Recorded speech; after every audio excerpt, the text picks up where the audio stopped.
Hey, ladies and gentlemen, welcome to a very special podcast that I'm doing right now. And this one's going to be called Panther Pride. Yeah, that's right. And we're going to be exploring, that's right, the TV series that I feel changed a lot of our young lives, and that is Degrassi, the Next Generation. Okay, I don't know what I'm talking like that. I would stop. But yes, this is Degrassi, the Next Generation. We have picked out a good episode, whatever it takes. We have picked out an episode. I watched it through already, and what I'm gonna do is I'm just gonna go back. I'm gonna go through it again with you guys, and we're just gonna sit back and we're just gonna talk about it. And the episode that we have picked. Hang on. Hey. Woo.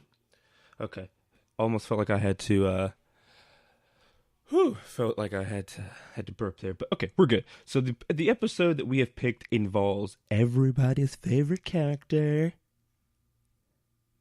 Okay, I'm letting you guys that was dramatic pause. I was gonna let you guys guess which one it was, so Episode 10 with Rick, everybody's favorite guy, Rick. It starts out, Mrs. Kwan, one of the few other teachers that we saw in Degrassi, tells us that there's going to be a play. You know, Terry's going to be the lead. Jimmy's going to be the director. Rick's going to be the sound or the stage hand or whatever. And Marco and Hazel are in it, and they're all doing the play thing. But we open up. Guess who's a terrible actor? It's Terry. It's Terry. Terry's pretty bad, and it's only because of Rick. Rick is this is the episode where we first see Rick blossom into the douchebag and the horrible person that we all know that he is. He starts off not horrible. But he you can see the controlling aspects of him. He's given Terry all of these, these cues and these hints on how to act. You need to breathe when you talk. You need to breathe like Stevie from Malcolm in the Middle. He's given her all of these horrible, just terrible little asides that she should do, and she's doing pretty poorly. Jimmy's getting fed up. Marco's like, man, what's going on? Hazel's like, this dude is pretty weird. You can see right off the bat that he's a pretty weird guy. But to Terry, they're just in love. They are the main to what I feel the main plot of this episode. And then you have your subplot, which is JT is hanging out with Paige. Spinner doesn't like it. Craig doesn't like it. The episode mainly focuses on like 5 people: Hazel, Terry, and Rick, and then JT. So 6 maybe. JT, Spinner, and Paige. We come around the corner. Craig's hanging out with Spinner. He's like, "Yeah, bruh, what's going on?" He's like, "Yeah, man, what's going on?" And they see JT hanging out with Spinner. Or no, JT hanging out with Paige. Spinner's like, man, that's so whack. Everybody's rocking their... The one thing about this is super 2000s. They're rocking their puka shell necklaces. They're rocking their hair, I guess. I don't know what you would call that hair. It's like, it's long, but then it's all curled. It's long, it's all curled. It's like real shaggy like a dog's. You know what I mean? So...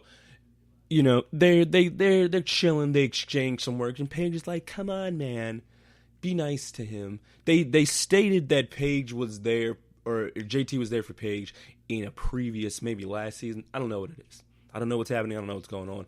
But I'm assuming it was something great because the drama on this show was always at an all-time high. This was the soap opera for kids, for our age, and the things that went through on this series were things that really kind of didn't happen. Like, and when I was in high school, I don't think I remember anybody smacking up anybody. Not that I remember, but I don't remember it. Did anybody get pregnant? Nobody got shot, that's for sure. I know that much. There was there was that high school drama, but it was never to the level of drama that Degrassi brought. And you think, like, you were thinking to yourself, what school do I need to go to experience some of this drama? Because I want in on this stuff, man. But anyway, back to the episode. We go, Drake and Hazel they're sitting down in the computer lab. Snake comes in. Snake has already been diagnosed with cancer because he's got his bald head. Drake comes in. He's like, blah, they're fucking gross. Hazel's like, man, come on, man, stop being a player hater. They're in love and shit. And Jim's like, but don't you think that nigga's kind of creepy? which he is. He's got that he played a very good creepy. But they're all at the dot now, which is their max. That at the dot. They're ordering food. Terry's like, what should I get? The hamburger or the cheeseburger or the salad? And Rick's like, you should get the salad. You know, and everybody else at the table thinks it's weird, but Terry's like, you're just looking out for me, babe. Making sure that I'm staying healthy. Making sure that I'm staying fit. But he's like, get this, get the salad. You need this, you need that. Everybody can see the controlling but her, which is usually how it goes in all of this. Next thing we know, we're back at Degrassi. The principal walks up to JT, and because JT and Spinner's prank war, I guess, is about to get out of hand, So Spinner sends a card to the principal saying like, "Yo, dog, love you, man. Let's get married, homie." Then JT's like, "I didn't send that joint. It's a prank." He opens up his locker. There's tons of pictures of the principal in there with hard eyes and "I love this man. That's my bro, dog." And JT's like, "Okay, this how we gonna play it? Then this how we gonna play it." And then Spinner walks up and he's like, "Hey, man, that was me. Stay away from me and my girl because I don't appreciate you hanging around all the time." I get it. JT's like a full grade lower than he is. He's grade 10. I'm guessing JT's a freshman or soft. I don't know what's what, but I get why he doesn't like it. Now we're back to theater practice. Terry is once again doing horribly, thanks to Rick, because Rick told her about the 3/4 rule, and her I don't understand how this seems correct to her. The breathing thing that she did in the beginning, why would that seem correct? Why would that seem like a thing that you're supposed to do for theater, where you're supposed to give some sort of, I guess, emotion or whatever? You sound like a robot. You sound like you're on a breathing apparatus. And then the next piece of advice that he gives her is the 3/4 rule, where 3/4 of her body has to be to the audience so that the audience can hear. What she's saying. But that doesn't make sense either. Because you're supposed to be you're supposed to be pretending that the audience, I guess, isn't there unless it's that kind of show. You're not supposed to be speaking directly to the audience. You're supposed to be interacting with the rest of your cast. I'm no actor or anything, but I guess that doesn't sound right to me, because you're supposed to be my brother Roy. Shouts out Joshua Lamont. Blah blah blah blah blah blah blah blah. His name, that's his stage name. His real name's Roy. Blah blah blah blah. Shouts out to him. But I'm pretty sure if he was acting, unless you're monologuing with the audience, I don't think you're supposed to speak directly to the audience like, "Hello." To me, it seems, then yet again, I'm not a fine arts major, never acted in a play in my life. I was in a play in 8th grade. I was a starfish for our 8th grade play. We did SpongeBob. I didn't want to do anything. I was just like, make me something where I can just sit there and do nothing. I was a starfish. I sat there. I didn't move. I loved it. But I'm pretty sure that's not it. But Jimmy finally has to call her out and be like, "Look, what are you doing? This isn't working." So then he finally has to call out Rick, and Rick's like, he's like, "Hey man, this stuff that you're saying and that you're telling her, it's not working. You need to chill out." So then Rick's like, "Yeah, okay, she's doing bad. Let me go talk to her." Jim's like, "Nah, fam, I'm gonna go talk to her. How about you back up before me in this crazy shape up have to go crazy on you, fam?" And then Rick's sitting there. This is right there. I wish you could see this picture of Rick. Rick, he's got you could see the bombs going off in his head where the jealousy and the rage is about to come from, because this is, like I said at the beginning, this is the eruption of Rick. This is the this is the eruption of Rick. This is not the eruption. I don't think I'm gonna say the eruption of Rick is when he came back and shot Jimmy in the freaking back. But I think the real eruption of Rick, or this is, I guess this is the kindling. You know, when you're starting a fire and you want to start it, you get your little sticks together so that you could get the fire going just a little bit. You get those going, right? This is the coals that will ignite the fire of Rick. And I mean, he is looking like, who is this motherfucking lizard messed up, shaped up motherfucker to tell me what I can tell to my girl? You can see it coming in this episode. We go back again. I swear, I didn't care about this at all. We go back to JT and Spinner's prank war. Spinner's wearing track pants in the hallways. He's wearing these track pants. JT runs by, rips them off, and of course he's got like boxers with fucking hearts on them or some shit like that, and he's embarrassed. So, then we go back to Rick and Terry. Rick is like, man, what the hell? Like I was saying, who does Jimmy think he is? Terry's just like, he's just a friend. Calm down. And then Rick is like, it's cool. He's like, as you heard, he called him a novice director. What I don't seem to understand is Rick said something at the beginning of the episode where he said, my mom walked the flats, some shit. I don't know. He's a horrible person. I kind of tune out when he starts talking. He said some shit like, my mom walks the flats, blah, blah, blah. What does that give him the right to be like, yo, I'm the best theater motherfucker in this entire place? Because I think, to me, it feels like it doesn't. Like, your mom did this shit. You didn't do it. Like, oh, wait, my dad, I don't know, cut lumber for a living. So that means I know how to use it. I don't know. That's probably a bad analogy. I don't get how he makes it seem like because his mom did this, it passed down through his DNA. And it's in his, I think he did say it at the beginning, though, that it's in his blood. I don't know. But we're finally at the what's it called? We get to see full Rick manipulation in effect. The play's finally started.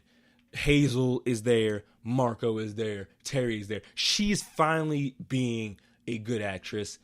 And then until she looks out at Rick, and Rick's like, that's just, I don't get it. Why are you doing it like this? This is terrible. And then next thing you know, Terry goes back to the crazy breathing, the 3/4 rule that Rick gave her, and it's horrible. The people are laughing at him. Jimmy's like, I don't know. I don't get it. I don't understand what's happening, why she's going back to this. She's really doing bad at this point. Everybody's laughing at her, to which I don't understand what she saw that she was doing good as this part. Why? And then she goes over to what Rick's doing. Why would you keep doing that? Why would you go keep doing that? You see, you were doing bad, and then you were doing good, and then you were doing bad, and now you're upset about it. You run out on the play. She's out in the hallway and she's crying. But this is your fault.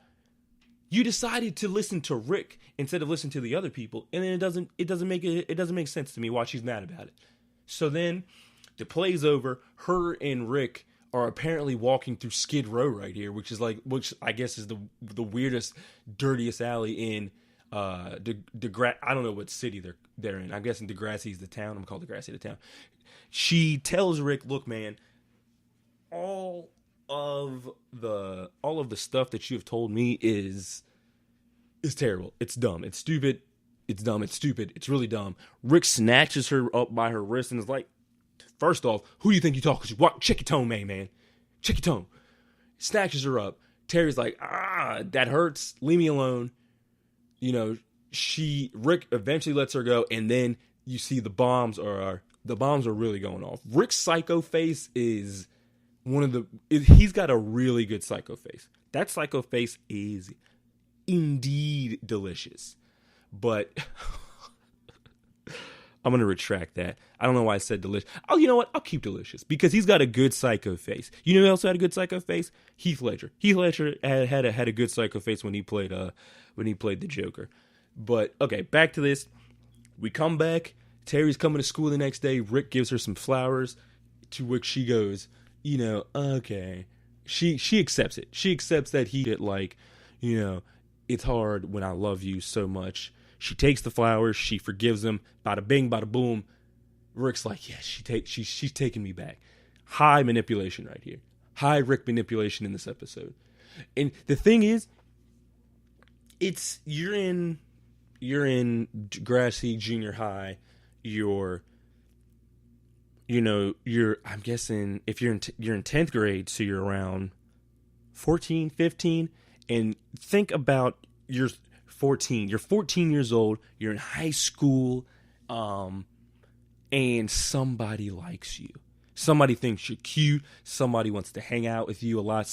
A member of the opposite sex is really digging your steez. You feel what I'm saying? And that is, at that point in time in your life, that's everything. That's the good stuff. You can't drink. You're not smoking. Well, you probably 10th grade. Was I drinking? Sophomore year. I might have been. I don't know. Maybe not as much as my later years, but I probably have at least had a beer or something by then. But you can't readily get it. That's the good stuff. That's the stuff that makes you go home and you're feeling sprightly. The butterflies you get in your stomach when your crush comes over and they talk to you and you love them and they tell you that they love you and you're like, oh my god, somebody loves me. I'm one of the people in high school with a boyfriend or girlfriend, and this you have these little inconveniences and things like that, but you're like, oh, but they still love me. But still the thing, none of this ever happened in my high school. None of this has ever happened in my high school. None of this. You know what I mean? But Terry's still in love. She goes into the bathroom. Paige and Hazel are in there putting on their makeup before school, trying to get cute for the booth.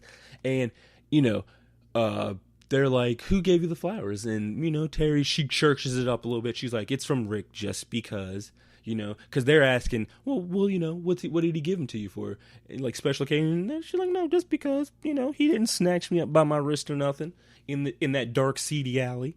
Nothing happened. So I just saw something in the background that I wrote down here in my notes. It was that there was a weird picture of Ashley hanging in the bathroom. I don't know what it's for. I'm guessing she's trying to get that music career started at this point. But who knows? But we're back in the bathroom. Hazel, being the good friend that she is, she notices the bruise on her arm. She's like, "Hey man, what's going on? Why are you what's up with your wrist?" And then Terry's like, volleyball incident, no big deal. Hazel's like, bullshit, because she gives the look like, I kind of don't believe you. But she doesn't say anything at that point because she don't got no hard evidence. So next thing we know, we go back to this boring ass shit with JT and Spinner. Spinner comes up to JT. He's like, yo, let's bury the hatchets, fam. They both got their puka shell necklaces on.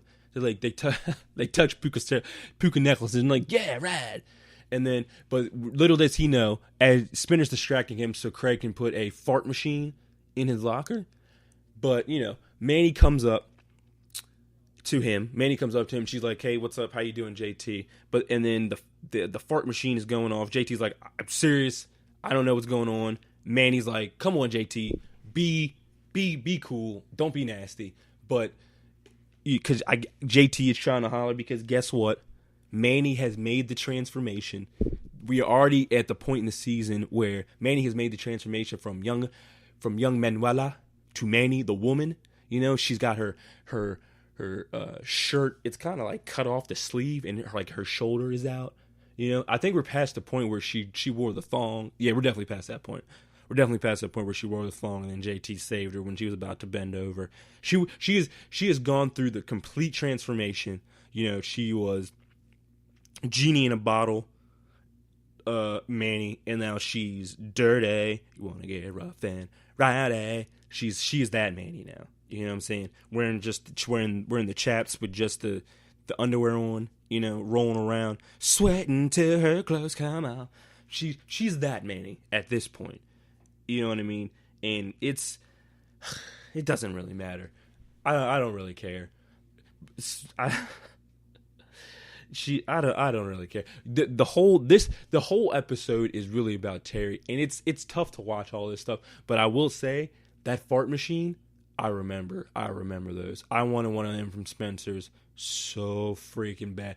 When I first heard about it, it was one of the funniest freaking things that I've heard about.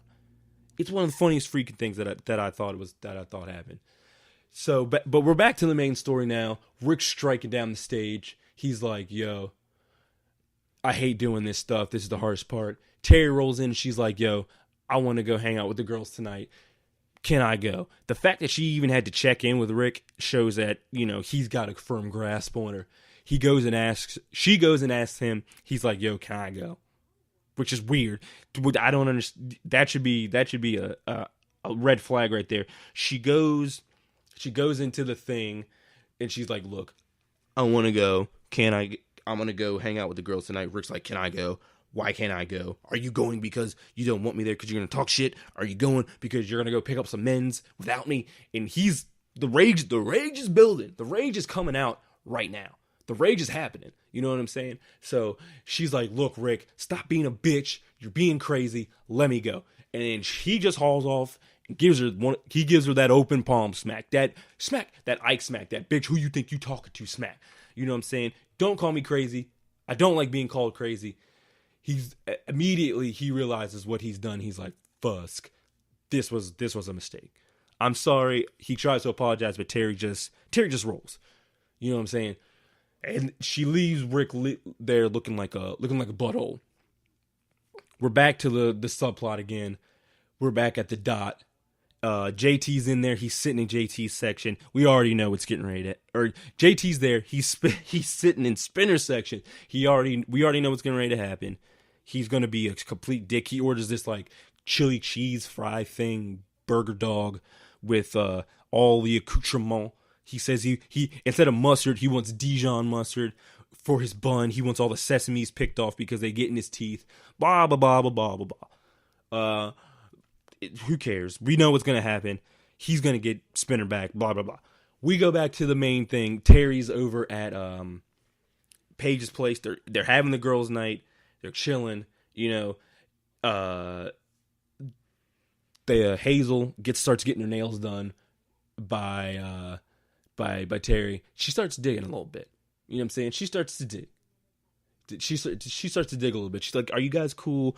Do you guys do any kind of fighting? Are you guys doing anything horrible?" And then Terry's like, "It's cool. It's fine. We're cool."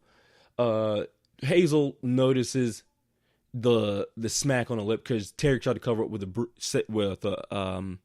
some makeup. She says it's a cold sore. Hazel's like, "Bitch, who is you lying to?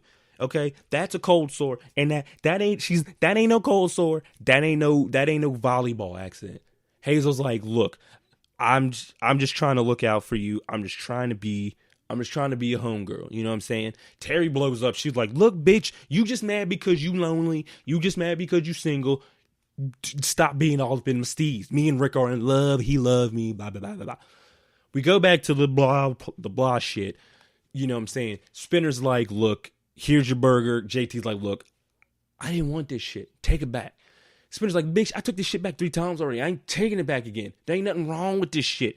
JT starts being a dick, of course, trying to get him in trouble. And of course, Spinner's like, "Look, bitch," snatches him up by his scruff.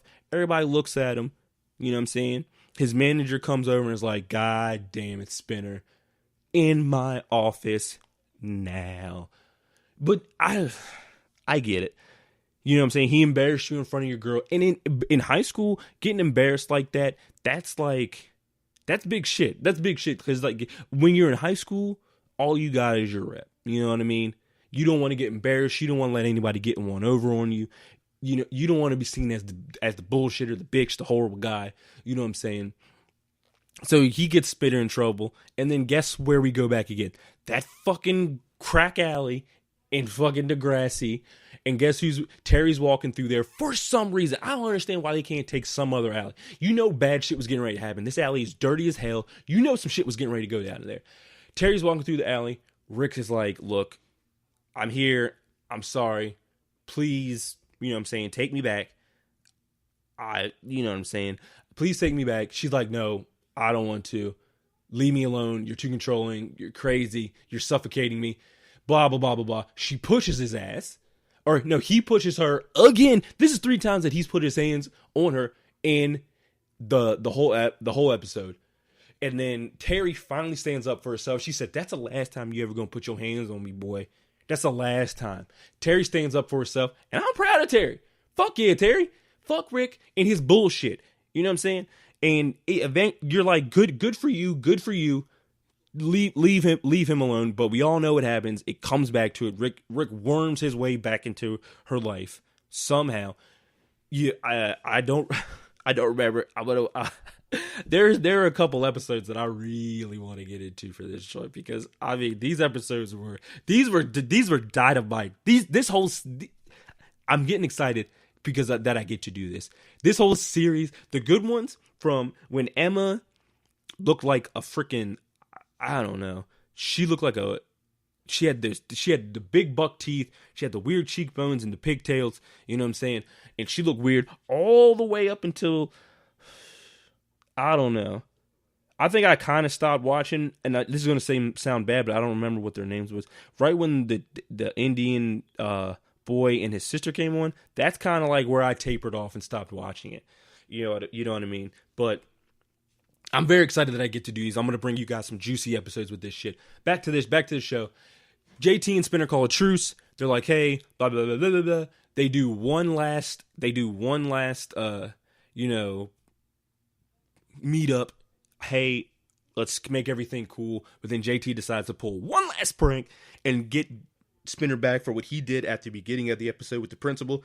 He sends Miss Kwan a letter saying, yo, girl, I love you, your eyes, I want my lips to be on your lips. And she's like, look, Spin, put this much effort into your shit, get away from me. So that's the end of that. Thank God. And then Hazel and Terry's walking through the hallway. Jimmy's like, look, man, that man ever puts his hands on you again, you come get me and I'm gonna fade that nigga. But we all know what happened there too. Hazel's walking through. It goes, we see them walking through the hallways going to Terry's locker. There's a rose on the locker.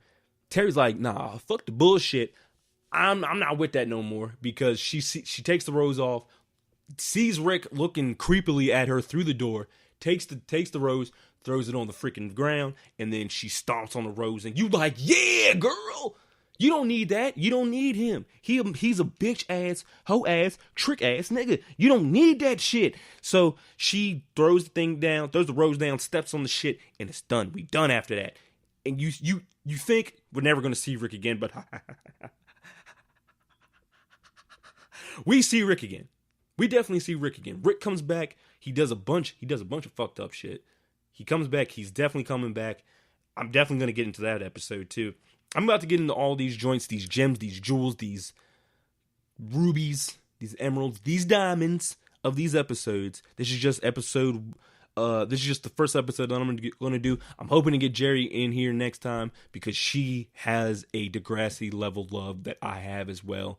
I hope you guys enjoyed this. You know what I'm saying? If you have any episodes that you want me to do, that you want me to review, this one on a scale of one to, I'm trying to think of low level Jimmy and Ashley blowing condoms in the room, playing with them joints, and Toby comes in, to, oh shit, Rick shot Drake. This was somewhere towards, it was close to Rick shot Drake, but it wasn't there yet. What he does to her later, that's close to Rick shot Drake, because to me, Rick shooting Drake